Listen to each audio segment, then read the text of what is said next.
Welcome to another episode of Capital Record. I am so excited. We are now into the month of September and we are ready to finish the year strong.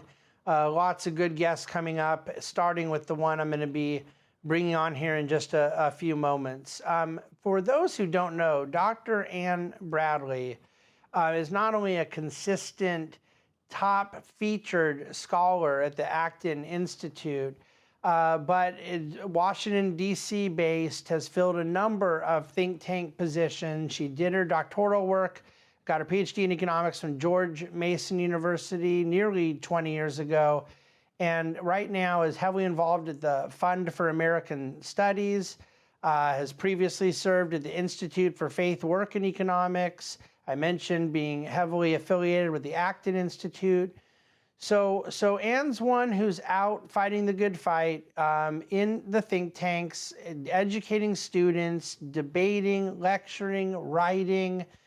She's in the arena, and she is such a great communicator, such a thoughtful proponent of a market economy, deeply rooted in the tradition of the Christian faith, and has a tremendous understanding of both theology and philosophy necessary to, I think, make the case the way we want to make it at Capital Record for a free and virtuous society. So with all that said, please welcome to the Capital Record, Dr. Ann Bradley. So with that said, allow me to welcome yet another first-time guest to the Capital Record, Dr. Ann Bradley. Ann, welcome to Capital Record. Hi, David. Thanks for having me.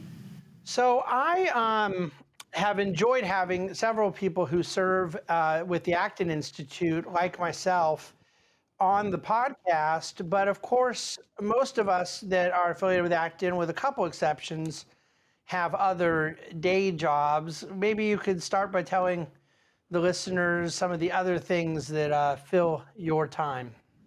Sure. Oh, well, thank you. I'd love to.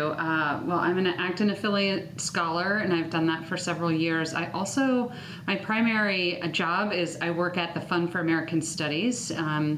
We're an educational organization in Washington, D.C., and our primary goal is to bring students to Washington, although we have a few international programs, for a semester of interning and also taking classes. So I'm a faculty member there, as well as their vice president for economic initiatives. And I'm also a full professor at the Institute of World Politics, which is also in Washington, D.C. So I have a couple of hats that I wear. And how long has Washington, D.C. been home?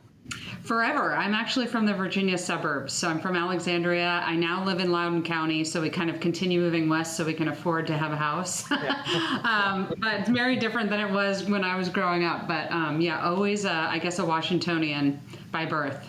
And in terms of the particular, when you talk about the Fund for American Studies, is the specific focus there in those educational initiatives related to markets? Yes. So kind of one of our guiding principles is that we want people to understand the economic way of thinking in both theory and practice. So the students have classroom experience. We try to walk them through economics. And as you can imagine, our summer programs can have up to 400 students for the whole summer. So we have a lot of students, a lot of different majors, and many of them come to Washington wanting to change the world. They have a lot of passion, but they haven't been equipped to think economically about how you do that. So that's really one of our primary goals in the classroom, and they can take a variety of different classes to do that. I've traditionally taught a policy-oriented class or a trade class, and so we really try to get into the nuts and bolts of how economics can help them. It's kind of the glasses, right, for the world. So if we put those glasses on, then we can better understand good policies from policies that might actually be disastrous but sound good. So we really work with them deeply. And then we place them in internships so they can see the pragmatic application, right, of how to change policy, how to work in a think tank, that type of thing. I love it. I absolutely love it. That nexus of theory and practice together, I suppose, is too often ignored and seems to serve as a sort of virtuous cycle. The one animates the other and then rinses and repeats. That's right. That's right.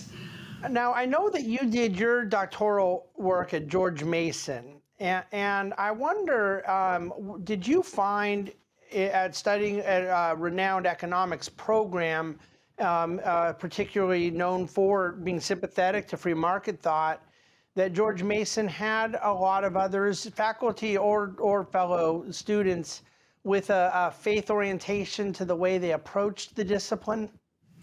So, you know, when I started there, it was 2000, and it's certainly a much bigger program and a more robust program, I think, today than it was then, but it was wonderful then. And I don't know that I would say I was drawn to there because there were people of faith that were thinking about the intersection of faith and markets. I think that happened for me more after my graduate studies. But what I love about George Mason, and I think, again, because the program has grown and there's a lot of really great scholars also through the Mercatus Center there, is that there are scholars that either have or do work on the intersection of faith and markets, or they support it because they understand it's important. So, you know, it's a heterodox approach to economics. It is, we need to think about philosophy. We need to think about sociology. We need to think about culture. All these things are important for the economist to fully understand and be a student of the world. And I think that's really the power of George Mason, is that they're not trying to cultivate technocrats as such. What they want you to do as a student is ask interesting questions. And so those questions about the intersection of faith and freedom and the philosophy or the theology of freedom are very much welcomed at a place like George Mason. So now I think that there are a lot of graduate students coming out of George Mason that are doing their dissertations on this type of work. And that's really exciting. So that's just kind of the intellectual environment you get there, which is why that's the only place I wanted to go. So I'm glad it worked out. Well, I think it's splendid. Do you believe that the secular nature of a lot of our Austrian forefathers held back our cause a bit? Do you think there's sort of lack of an anthropological foundation or consistency has made the work people like you and me harder now today as we try to make the case for a free and virtuous society? It's a tricky issue for me. I'll tell you the context of the question is I freely talk about all the time that I lack the ability philosophically to really, with the most animated spirit possible and intellectual consistency, make the case for markets I want to make apart from a theology of creation and apart from certain anthropological truths I believe about God and man and society. And yet I also speak to the fact that Mises and Hayek and Milton Friedman were three just unbelievable influences on my thought in the 20th century. And so I wonder, even with more contemporaries like George Mason today, is there a sense in which something is still missing in that Austrian anthropology? I do think that we need more of those types of questions. And so it's interesting that you asked that. I would say I'm in the middle of at least 2 different papers, but sometimes 2 papers becomes 4 because I have a lot to say, I suppose. But really of connecting the Austrian way of thinking about praxeology of human action, that has to be nestled in a proper understanding of human anthropology and human nature. And so I think if you read Hayek and Mises and even go back to Smith, I think you see it, but I think we need to make it more explicit.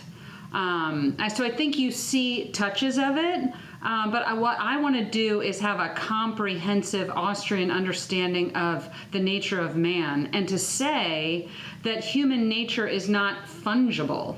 And that's why the Austrians are right about their economics, right? So I do think we need to unpack those anthropological understandings and see that some of our assumptions as economists really stem from anthropological truths that have not been maybe researched or thought about or explicitly laid out in the ways they want them to. So I'm agreeing with you. I don't think it's been blatantly ignored. I think it's there.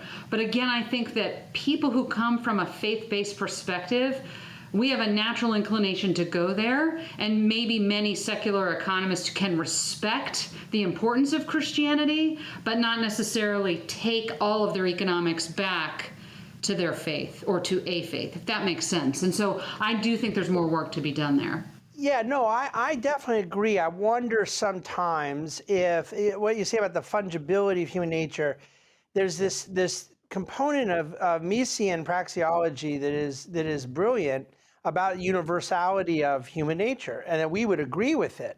It's just that there's a difference between people who get wrong premises and right conclusions, and that can be frustrating and challenging enough.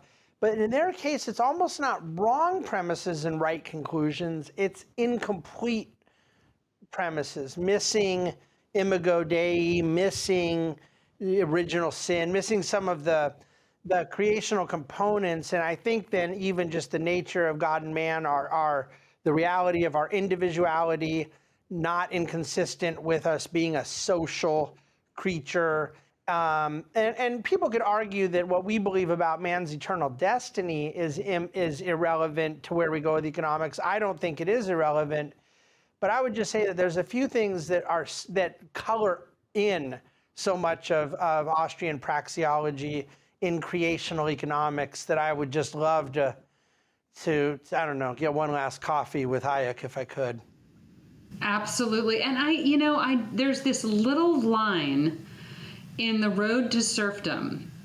And to me, it's one sentence that is just kind of, you could write pages on this one sentence, but he talks about the importance of Christianity for understanding individual decision-making and the way individuals, kind of the dignity of individuals in society. So it's one little sentence, right? When he's thinking about the road to serfdom, and the road to serfdom is important because he's saying this is where you're going to end up.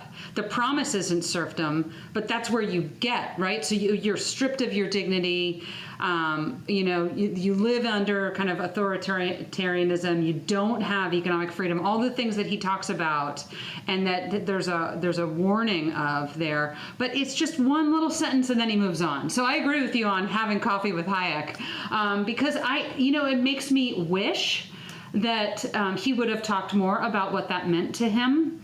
If it was an afterthought or I'm not sure. So I don't want to put words in his mouth because I don't know. But I do think that's a very profound sentence, and it's something that I latch onto. And as you said, I think creation gives us a lot of information about how to think about sin, our finitude, but also being created in the image and likeness of God and having purpose. Yeah. So if we approach economics that way, economics is necessarily a humanitarian pursuit. Imagine if we led with that. That's exciting, right? That's not just what happened to GDP last quarter, which is important, but it's certainly not everything. But nobody cares, right?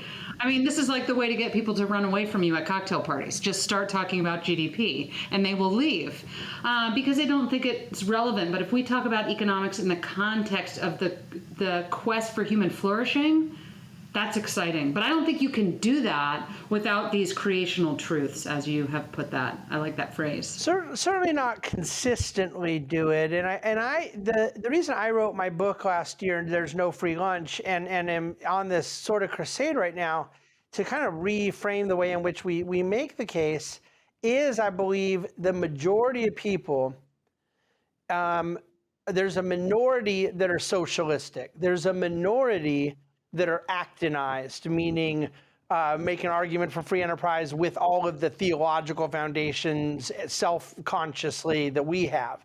The majority, I think, are not socialistic. They're generally supportive of markets and view them as pretty good arbiters of risk and reward, as I like to say, but lacking that sort of foundation, they can fall prey to a sort of Randian temptation when things are going well, and then kind of lack a defense against the claim that markets are ultimately vehicles for selfishness and greed and exploitation.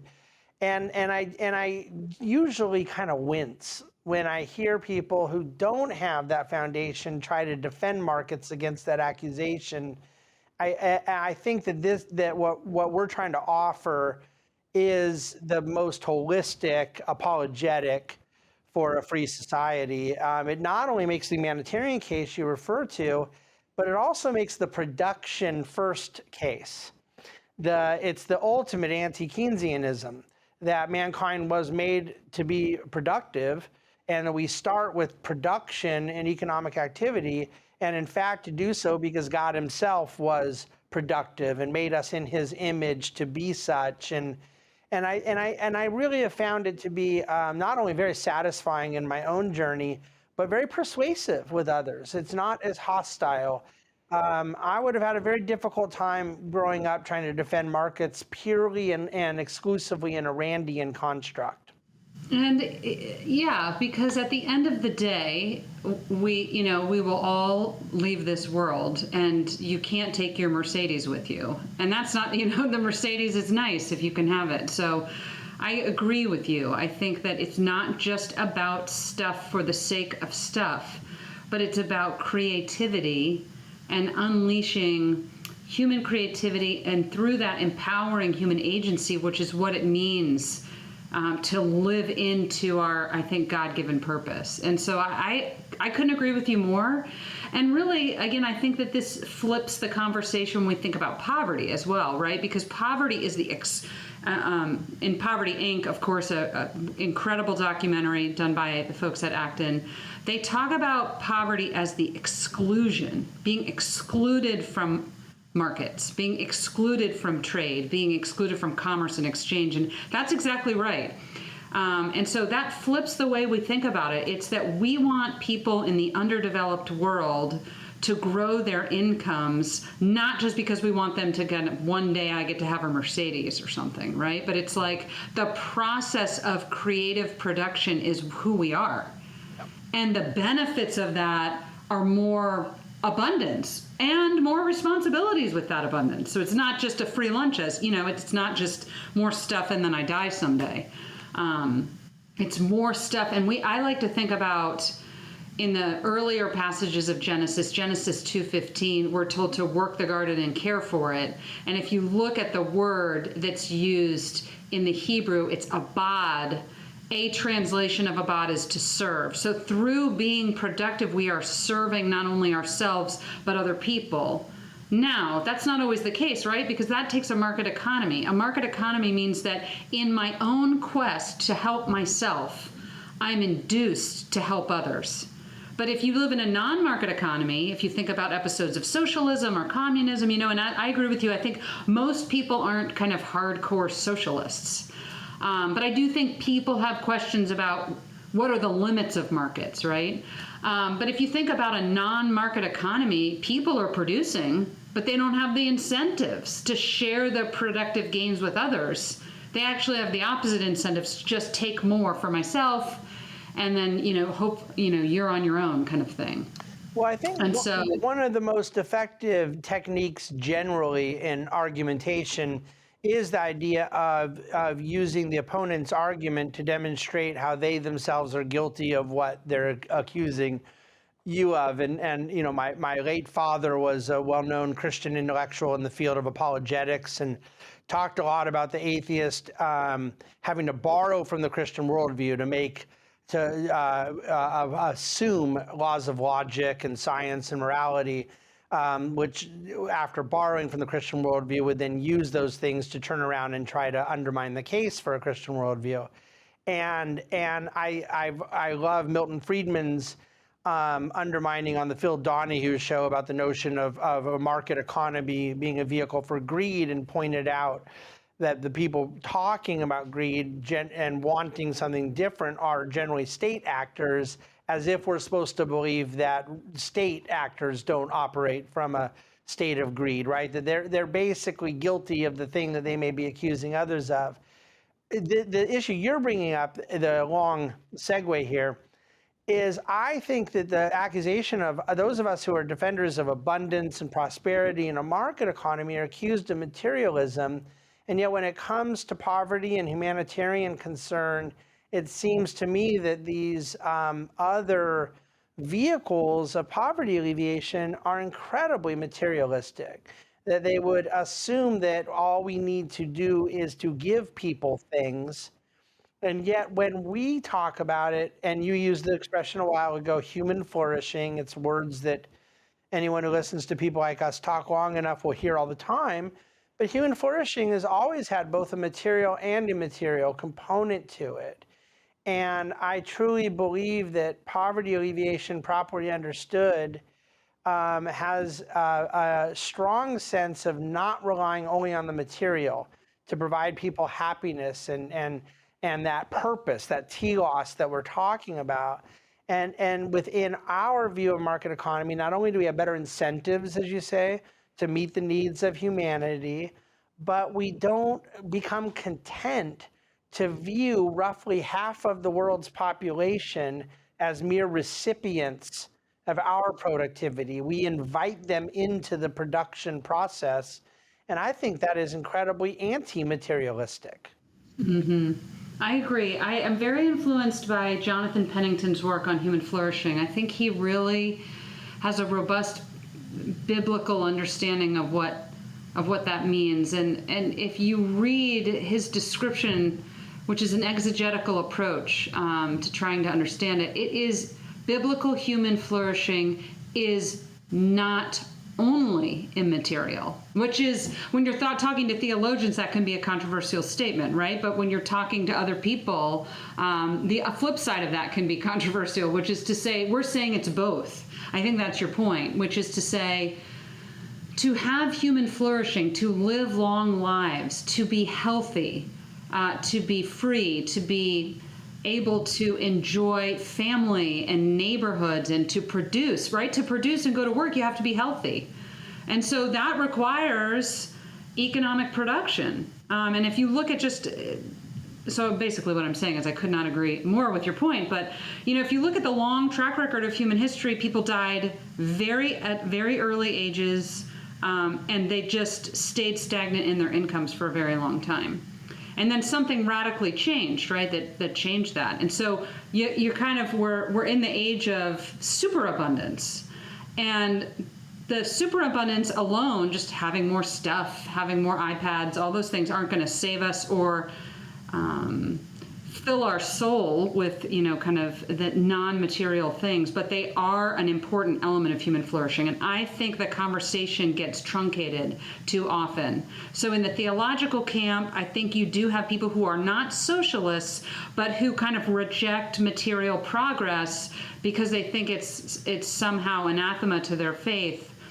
And then I think you have kind of secular socialists who end up being completely materialistic in what they advocate for because they totally leave out all the spiritual elements of human flourishing. So I think we have a lot of work to do there. It's a big topic, and none of this is easy. And convincing and having thoughtful conversations, that's not easy either. But when we go back to that item we were discussing earlier about creational economics and this sort of theological worldview that might underpin what we believe, there's something that Father Sirico has really taught me well over the years.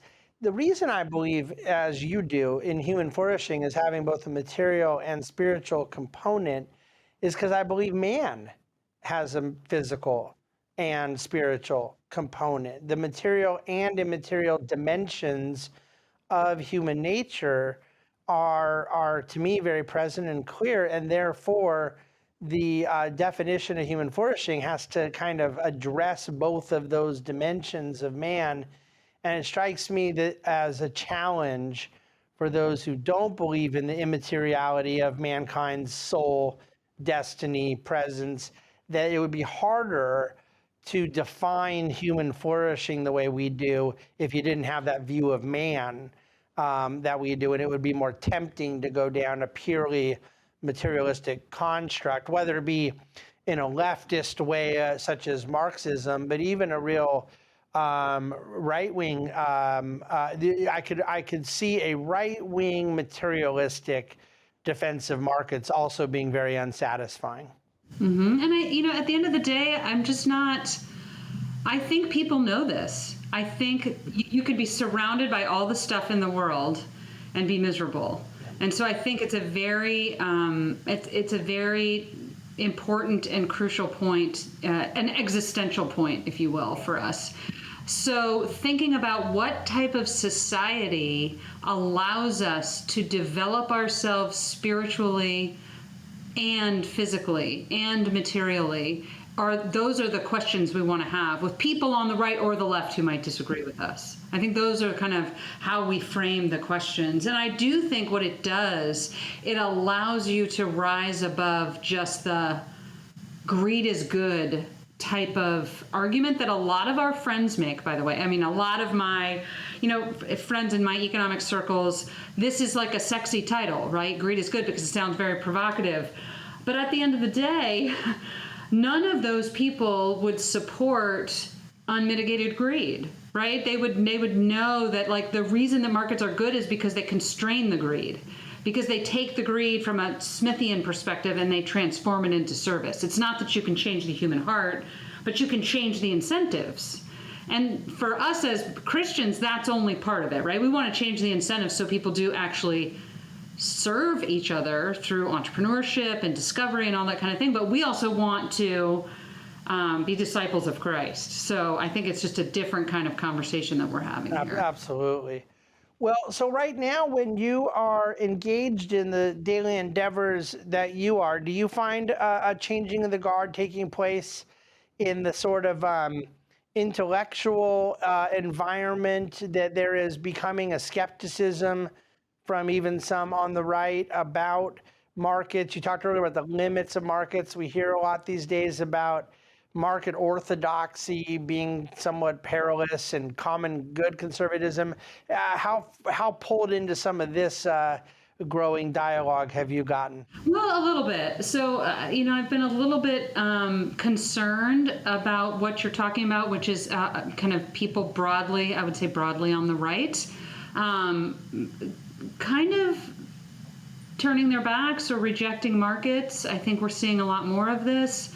I think it started with thinking about free trade and restrictions on free trade. I think the pandemic also just accelerated some of those feelings because it brought massive global insecurities. Anyway, I think there's a lot of things that have gone on recently to kind of accelerate this resistance to markets. I find it very concerning. I think it is not based on sound economic thinking. And so I'm a little bit in that debate. And I think it's an important one to have because I think, here's the thing, this is what I tell my students all the time. I say, because I teach a lot of policy classes, and so they love to talk about, the first day they want to talk about the policies. And I say, the first day we're going to talk about supply and demand and incentives, and we have to build the foundation of the house we're going to live in. So we can't go to the second floor and talk about policies until we have the first floor, right? It's ready to go. So I always tell them, you have to pack your principles with you when you go to a policy fight, right? They got to be in your suitcase. You take them with you. And so I think what I'm seeing now with people on the right is, and I'm just speaking in generalities when I say the right, is that there's a willingness perhaps to kind of walk back on some of the gains we've made in terms of international trade relationships and the reduction of those barriers over, say, the past 4 decades, and kind of a rethinking of what's the difference between free trade and free markets. And so I do think the principles of economics are always true, even if they are not politically accepted at the time. And so to have these conversations today, I view my job as injecting the principles time and time again. So my colleague, who both is in the George Mason economics department and also is a teacher with us at TFAS, his name is Don Boudreau. He's wonderful. And he says, we're always teaching principles of economics. No matter what course you're teaching, no matter what op-ed you're writing, it's always tied back to the principles. And he's right. So no matter what kind of, trade deficits, budget deficits, whatever we're talking about, we're always going to go to the principles. And so that's what I find concerning, to answer your question, is that, it's politically maybe more attractive right now on the right to say, let's kind of walk away from some of this market stuff. But I think the principles are true because they're true and they're timeless, and we need to inject the principles into the conversation. Well, and I think, Anne, what seems to be complicating it is that There are some, I, by the way, just can't even tell you how much I agree with you, and and even borrow some of that same language. When we talk about first things and first principles, I love that expression, pack your principles in your briefcase when you go to a policy debate. All the teaching I try to do on the subject is rooted in holding that foundation. But see, if what we were dealing with is a growing group of people that want to violate the principles, that are willing to operate inconsistently, like, yes, we've said this and this, but in this case, we're deciding to make an exception. Some degree of either economic or political or just broader intellectual inconsistency has always been with us. The problem is some of them are not taking the bait. They are saying, yeah, you're right, those principles are wrong. And with it, not merely calling into question some of the general principles that undergird a market economy, but even a liberal order. And that's where I think we're in for a bit of a debate for quite some time. It's going to be, some are a little more political and crass and transactional than others. If it were just Twitter wars, I wouldn't care as much. But there's some formidable foes, and I agree. I think a lot of it did start with the trade subject. At least that's where it started getting a bit more popular. And of course, it had a certain embodiment and manifestation in the political moment of the last 5, 6, 7 years. But I think that on a go forward basis, I fear a lot of people on the right playing into it as, yeah, you're right. We have learned that markets really failed us.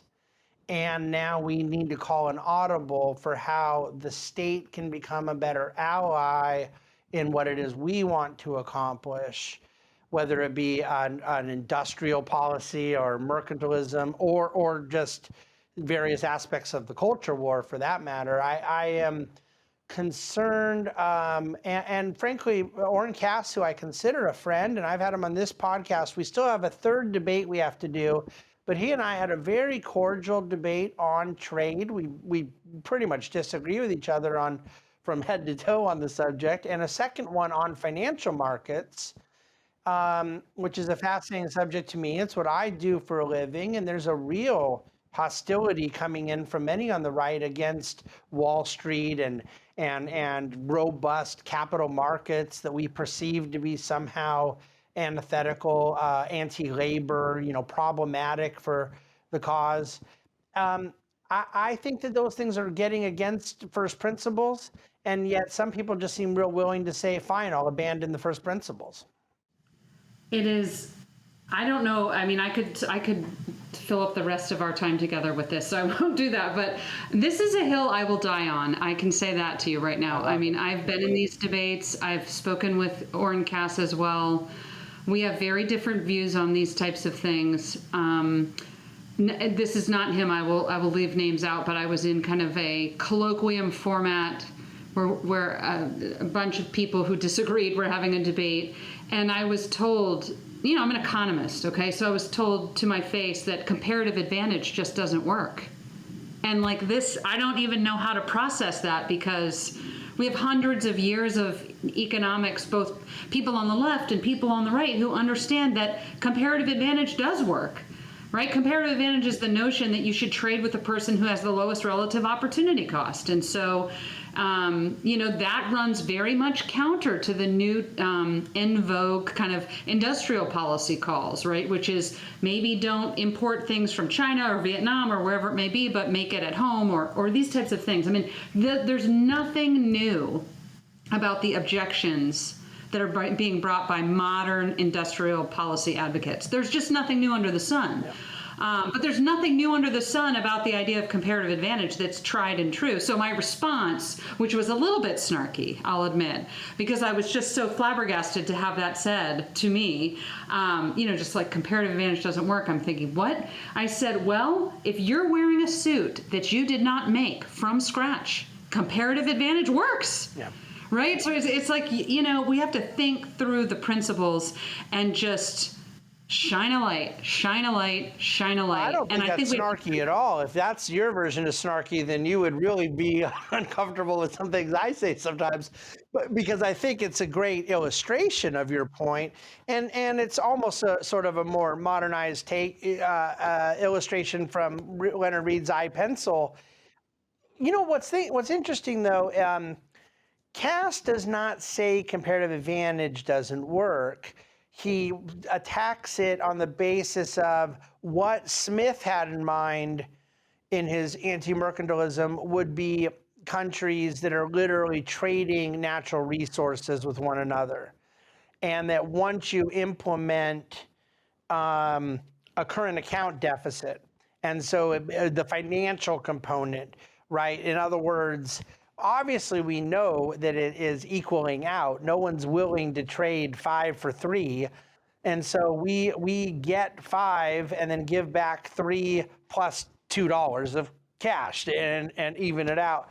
His argument is that the usage of financial markets to even out the ledger doesn't work to the law of comparative advantage the way Smith advocated. I think he's really wrong, and I think there's an economic reason he's wrong, but that's a bit more nuanced than those who will just flat out tell you that comparative advantage doesn't work. And there's, as you point out, there's more and more that are explicitly saying it, that some of these fundamental laws of economics are no longer at play, just as they're also willing to sort of dismiss the notion of a pluralistic society, of a liberal order, things like that. So I guess it's important for people like you and me because, first of all, I'm always encouraged to hear that, another strong intellectual in the public square like yourself has not thrown in the towel. You're on the good side. We're fighting the good fight together.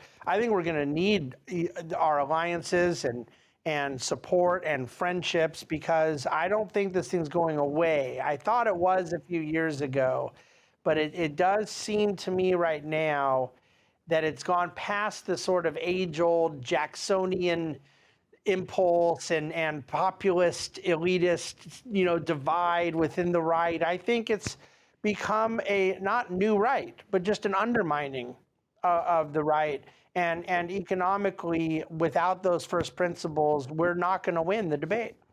I agree. And here's what I'm most worried about. If you push on the economic principles with some of these folks, they will just, as you said, reject them out of hand. And so the problem with that is that,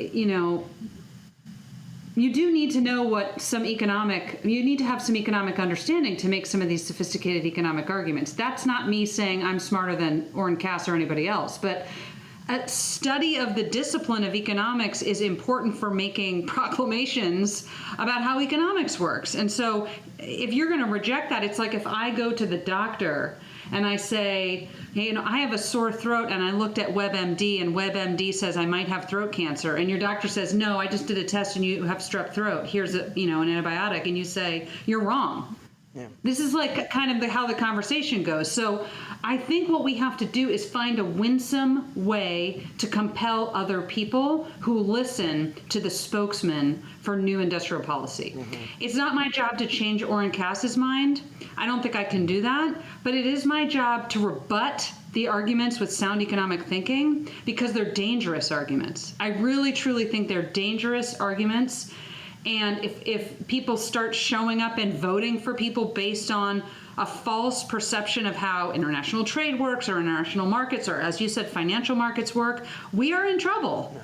We are in trouble. So I think that that's our job, is not necessarily to convert the converted, but to speak truth to the unconverted who are listening. And I'm hopeful that we can maintain a permission structure for some of the politicians that get caught in the middle of this thing, and maybe you're not the sharpest tools in the shed, to not feel that they have to get pulled into it. It's one thing that the right has swayed so much on free trade over the last 6-7 years. And admittedly, as you say, then COVID and China and a lot of other things, what started off really is just a pro-tariff, this will save jobs in Ohio, rank mercantilism, turned into a human rights thing with China and other stuff, and that invited some complications that I think might be healthy for us to discuss. I'm all for it, but that isn't where it started, and yet all of a sudden the GOP flipped from a 75% free trade party to a 25% free trade party.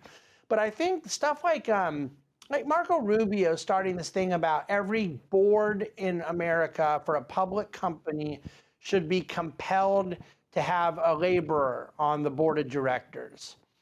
And I think, okay, where something like that's coming from is somewhat cynical and political and so forth. But I also believe that he believes it would work and so forth because this is the direction that the right is now going, and the notion of the unintended consequences, of the total impropriety of the federal government telling a private board who they should and shouldn't have on their board, the potential of really unqualified people being on a board, and just the nature of free transactions and who should have jurisdiction for board placement and who shouldn't. You're right. These are first principle things. And yet you see someone like Rubio going down that path and you just think, okay, we have some work to do here. Yeah. One of the things I wanted to comment on that you said just now, but also a little bit before, is I think the pushback that I have, it's not that, I mean, we don't live in a global free market economy. We lived in a mixed economy. So there's lots of interventions, there's lots of subsidies, there's lots of constraints on markets everywhere. So I think we can have many conversations about how to improve those conditions. And to your point earlier, I think we should take seriously the critiques that people bring to markets. And that is a thoughtful and good thing to do. But this is where I have a problem with those on the right who want, the Rubio suggestion that you just mentioned, or just even in general, allowing, maybe it was when you were talking about Cass, but the notion there, not just him, but others that are kind of in that circle, they say markets don't work the way we thought they did, and therefore we need more government regulation, oversight, whatever you want to call it, interaction with markets. He doesn't want to kill them, but he wants to kind of modify them. So the response that I have over and over and over again to that is that what about everything we've learned from the study of public choice economics, which is to say the economics of politics, the economics of collective action. What we know is true stems from our understanding of human nature, which is people are sinful, both in politics, in the market, in church, in, anywhere, in the library, they're people. And so what we have to worry about is power. And so the people on the new right, or whatever we're calling them, they want more power over markets, and their assumption is their people will always have the levers of power, and so it's going to be okay because they're going to do the right thing. Again, there's nothing new about this argument, but history has shown time and time again that that's not right, that the power gets in the hands, that the Rubios get power and then they want more power, and that's just human nature. And so I think that this idea that we need more government oversight of markets is so dangerous because, even if they did have power for a time and we could assume they would supposedly do good things with, which I'm not on board with that at all, then what happens when it's not in their hands? Right now you just have a Leviathan which is out of control. Well, and not just what happens if it's on their hands, but when it's not in their hands. As you say, this is the lesson of history. It was my favorite line near the conclusion of a debate Father Sirico did with Rusty Reno at King's College when they're talking about we need these committees to regulate this and oversee this. And Father looked at him and said, your people are not going to be on those committees. You're not going to get to fill those committees. Maybe you can start off with a couple of people, but over time. And I think that this is where even, I was talking earlier about Hayek's maybe lack of the Christian foundation, but one thing he got so right in his critique of central planning is he was not critiquing bad central planning. He was critiquing central planning. Whether we like the person doing it or not, whether they get something right here and there or not, that the central planner lacks the knowledge, and we would all add lacks the incentives to properly do it. And when we start throwing in some of the particular issues of the day that maybe have frustrated us, or we are trying to accelerate a resolution to around trade or representation of laborers, when we start thinking central planning will become a solution, I just think we're really stepping outside of what I thought we had learned 100 years ago. Yeah, I think that we have to kind of find ways to reshare and retell these stories, because I think you're right. I think that especially in the post-1989 world, I think a lot of people thought the battle of ideas was won. Yeah. Right? Hayek was right. Friedman was right. Mises was right. I mean, socialism doesn't work. We're done with that episode. Let's move on. And so, but it's right under our nose. Venezuela is an example. Cuba is. There's so many examples today, and I don't know why the lessons aren't as loud and clear. And so this is something we have to work on in the classroom, from my point of view, but I think it's also something we need to do in the public square, right? Is to say central planning, by any other name, is still central planning. And your point about what Hayek was doing, my favorite article, The Use of Knowledge in Society, masterpiece, right, published in 1945 in the American Economic Review, he is going inside the system and it's imploding, right? So he's not saying, it's not an ideological argument. It's none of that. It's this is why economics is about efficacy, okay? And Hayek is making an argument about efficacy. The reason that it doesn't work is because there's no way to get the knowledge you need to figure out how to solve the economic problem, right? And the economic problem always changes because it's how to best use the given resources at any moment in time. Time and place, circumstances. Yes, and so the people who want to open the door for more government power, we need to go back and relearn those lessons, I think. Yeah. Because maybe we forgot them, or maybe we're lazy, or maybe I do think that there's this kind of, in American policymaking, there's this a little bit of a superiority complex or something where we think, okay, we're the good guys, so we're never going to be like the bad guys, right? But if you divorce yourselves from the first principles, you'll become the bad guys. So freedom, we have to be vigilant about both the ideas and the institutions of the Free Society Project. That's what we have to do. You know what? It's just such a great point, Ann. It's really convicting because I think there's a triumphalist impulse in all of us that wants to do a victory lap. I think you're right. Post '89, people have, over the years, been so critical of Fukuyama about the notion of the end of the world as we knew it. The fact of the matter is, this is true in economic ideology. It's true in any application of political philosophy. Reagan had that beautiful line when he was leaving office, that no battle is ever really lost because no battle is ever fully, completely won.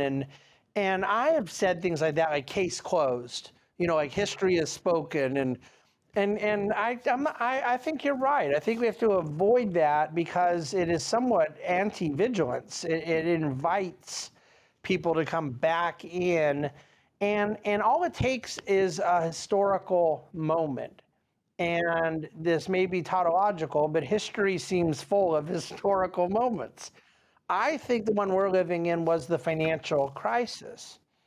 I think that if the show 30-something was still the number one show on TV and Reagan was popular and GDP was growing 5, 6, 7%, real GDP was growing 5, 6, 7% a year, and they make the Wall Street movie with greed is good, and people don't even know that they're trying to say it critically. They love it, and he becomes a culturally iconic, all that. If that's what we were living in, it would be a very different landscape. But the financial crisis then came, a decade and a half later, what have you, and we were back on our heels, and we were totally ill-prepared to argue when people said, see, markets failed, more government intervention, more government programs needed. And it's exactly what happened post-Depression and New Deal economics And we fell for it then, and we've fallen for it again. And it opened the door to a left-wing populism of Bernie Sanders and AOC and Occupy Wall Street and all of that stuff. But it also opened the door to right-wing populism. And I just think these historical moments are where we have to be more prepared. I agree. I think I would add in 9/11 as another kind of example of a pivotal moment in one's life where you're brought to your knees in fear. Now, it was different, right? People weren't saying 9/11 was a failure of markets. And you're, so it's different than your example of the Great Recession, which I think, people viewed as a failure of markets.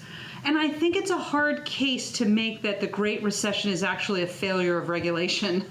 It's not a failure of markets, it's a failure of regulation. It is, again, I think the other issue that I take very seriously, and I think a lot of us should be talking about, is privilege, cronyism. I don't even like the word crony capitalism. I don't like capitalism with adjectives, is what I say, because I think capitalism describes the way resources are allocated versus socialism, which is another way resources are allocated. But in people's minds, capitalism got us the Great Depression, it got us the Great Recession, right? And so these moments, though, thinking of my lifetime, big moments, 9/11, the Great Recession, and COVID, right? So it's people are brought to their knees and they're afraid. And what happens when people are afraid? They say, okay, government, save me. Protect me from another terrorist attack tomorrow.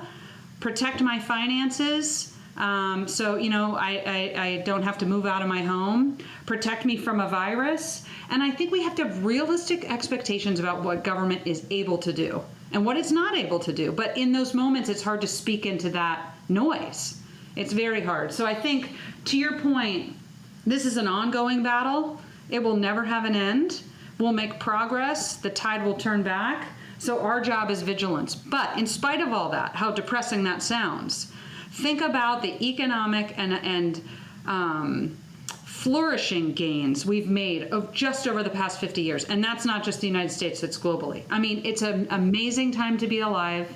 I think we should be optimists. I think optimism doesn't sell politically because if the sky isn't falling, then you can't vote on somebody to fix it, right? So I'm never going to run for office because I'm an optimist. But I think that optimism stems from my understanding of economics, which is rooted in my faith. I have reason for hope. So I don't know. That was a lot of me musing on some of the things we've been talking about. But I think that the fear of the moment leads to the tyranny of the moment. And we need to watch out for that. Amen. Every single thing you just said are some of the animating beliefs of my life. I love it. I am an optimist. I had Mark Skousen on some time back, and I consider myself pretty Austrian in most ways, but we were talking about how one of the most upsetting things about the Austrians has actually been this sort of pessimism that often does come along with the worldview, and it doesn't need to be. But to your point, the optimism is rooted in to some degree in a faith and also our understanding of history and our belief about the future. I cannot tell you how grateful I am for the work you're doing. I thank you for spending this time with us today here on the podcast, and I really hope that you'll come back on Capitol Record another time, man. I would love it. Thank you for having me. This was a lot of fun.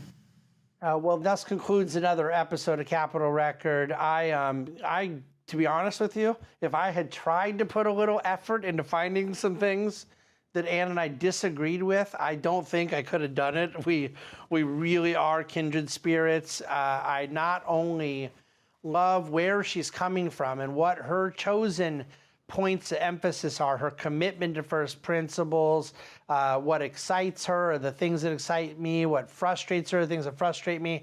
But I just love the way that she makes the case. I love her presentation. I love her rhetorical giftedness, and I hope you all will follow Dr. Bradley. We need more like her. Her scholarship is pristine, and we are engaged in an intellectual adventure that, as she pointed out, we have to stay vigilant. These debates will not win themselves, And when it feels that we have won, there's always someone who could be knocking at the door. But if you believe in the ideas, if you believe in the principles firmly enough, then you will stay vigilant, because the cause of a free and virtuous society is going to require it. If that were not the case, there'd be no need for a podcast at Capitol Record. But we have got to keep doing what we're doing to defend free enterprise, to defend capital markets, because vigilance is required. The battle of ideas makes it such. Thank you for listening to the Capitol Record. Please review us, rate us, forward us, subscribe to us. We truly appreciate your support. And I really mean what I say. I know it takes a few sentences and a few seconds and all that, but if you're willing to just click the little button and write up a quick review, we love the feedback, and it really, really helps help grow the profile through the different podcast players to get that kind of exposure of your rating and review. Thanks for listening to Capitol Record.